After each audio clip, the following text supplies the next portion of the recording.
And welcome to X-Ray Review. In this video we're going to review a dozen of the most common fractures of the upper extremities. So if you haven't already, please make sure to like and subscribe, and if you have any questions or comments, please put them below, and let's go. So a torus or buckling fracture is an incomplete fracture of a long bone, and these can be really difficult to see because there's no true fracture line visible. Instead, what we're looking for is a bulging or subtle buckling of the cortex. These torus fractures are not easy to see, and you have to specifically look for them. When we zoom in close, you'll see two small little bumps and cortical irregularities, and these represent the buckling fracture. These are one of the most common fractures of the wrist in children between 5 and 10 years of age, and these injuries are a result from trabecular compression due to axial loading along the long axis of the bone. The distal radial metaphysis is the most common location for a torus fracture in a child. It's usually around 2 to 4 centimeters from the distal growth plate. Here we can see a small torus or buckling fracture, the medial aspect of the distal radius. And if you can see these fractures of the distal radius and ulna, then you're doing good, because this is as subtle as it gets. These types of fractures are usually self-limiting and do not require surgery. Splint, rest, and immobilization are usually sufficient. When it comes to metacarpal fractures, there's lots of different ways to break a finger. A Rolando's fracture is a comminuted intra-articular fracture at the base of the first metacarpal. A Bennett's fracture is an intra-articular fracture at the medial aspect of the base of the first metacarpal. And with this, you'll often see dorsal displacement of the first metacarpal. A Boxer's fracture is a transverse fracture of the neck of the second or third metacarpal. These are usually due to an impaction injury from a direct blow, like a jab with a clenched fist. A barroom fracture is a transverse fracture of the neck of the fourth or fifth metacarpals. This is usually due to an impaction injury from a direct blow, like a roundhouse with a clenched fist. Phalanx fractures or fractures of the finger are very common, and their prognosis really depends on their location. Involvement of the nail bed or articular surface may cause complications. For example, bleeding from the nail bed from a fracture is treated as an open fracture due to the risk of infection.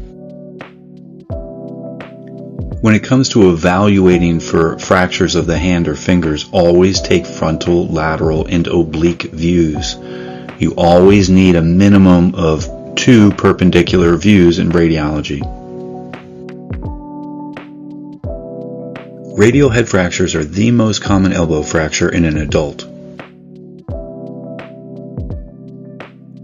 Radiographically, we're looking for a small vertical fracture line extending through the articular surface of the radial head. Radial head fractures are usually a result of indirect trauma, such as fall on an outstretched arm or a Fuchs injury. And these fractures are really subtle, very difficult to see. And here we can just notice a small little radiolucency, and that is the fracture. Sometimes these fractures are only visible on one projection, so you want to make sure you're looking at frontal, lateral, and oblique projections of the elbow. Don't underestimate how easy it is to miss these fractures. Sometimes the chisel fracture won't be visible on the X-ray, and the only thing you will be able to see is a joint effusion or abnormal anterior and posterior fat pads of the elbow. So this is one of the first places you should look anytime you see an elbow X-ray, and do not miss a joint effusion of the elbow. A Smith's fracture is a fracture of the distal radius with associated anterior angulation of the distal fracture fragments. These may or may not be associated with an intra-articular component to the fracture. These fractures typically occur from a fall with the wrist in a flexed position or a direct force to the posterior wrist.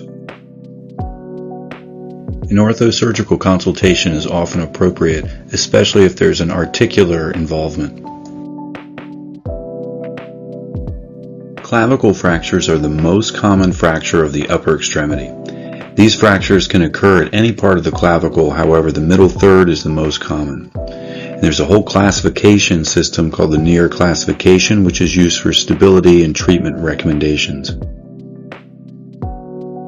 The classic radiographic presentation is a fracture with the medial portion of the clavicle elevated and the lateral portion inferior. There are many possible complications, with malunion or non-union being the most common. Neurovascular injury, secondary degeneration, and osteolysis of the distal clavicle can also occur. A Galeazzi fracture dislocation is a fracture of the distal radius and a dislocation of the distal radial ulnar joint. So, radiographically we're looking for a radial shaft fracture, usually at the junction of the middle and distal thirds. Then widening or dislocation of the distal radial ulnar joint. And sometimes you'll see radial shortening, and dorsal angulation is very common. The most common mechanism of injury for a Galeazzi fracture dislocation is a Fuchs injury, a fall on an outstretched hand. A nightstick fracture is an isolated fracture of the ulna, usually resulting from a direct blow. This is typically a defensive fracture where the arm is overhead in a protective position.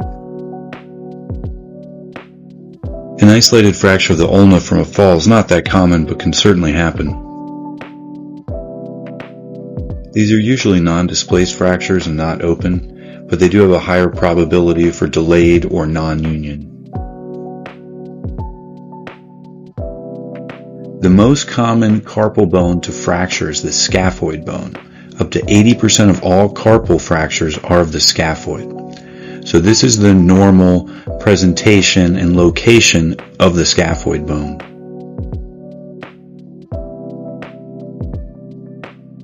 Radiographically, we're looking for a radiolucency, cortical offset, and possible displacement of the scaphoid. Most of these fractures are going to occur around the waist of the scaphoid, around 70 to 80% of them, and sometimes you're able to see some soft tissue swelling displacing the fat pads laterally.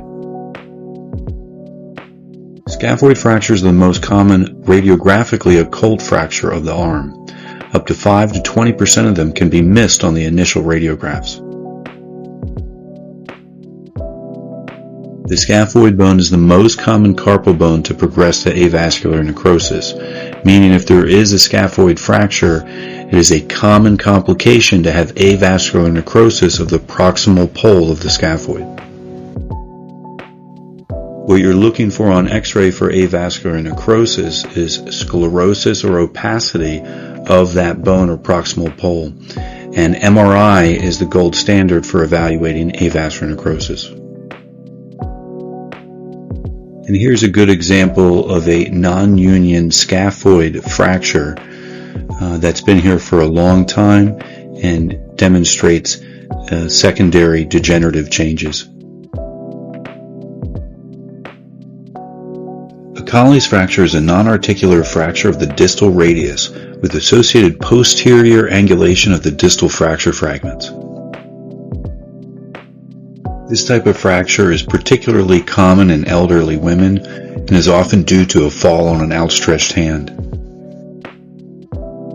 There are several classification systems for the different varieties of Colles fractures, many of which can lead to surgery. Other features of a Colles fracture could include an associated ulnar styloid process fracture or the clinical presentation of a dinner fork deformity of the arm. A common fracture of the shoulder is a flap fracture. This is an avulsion fracture of the greater tuberosity of the humerus. The external rotated view of the shoulder typically demonstrates this fracture best.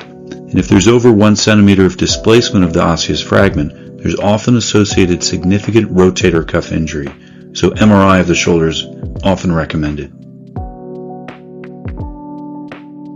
Alright, well, thank you very much for listening. If you made it this far, please make sure you like and subscribe. If you have any questions or comments, please put them below. Thanks again.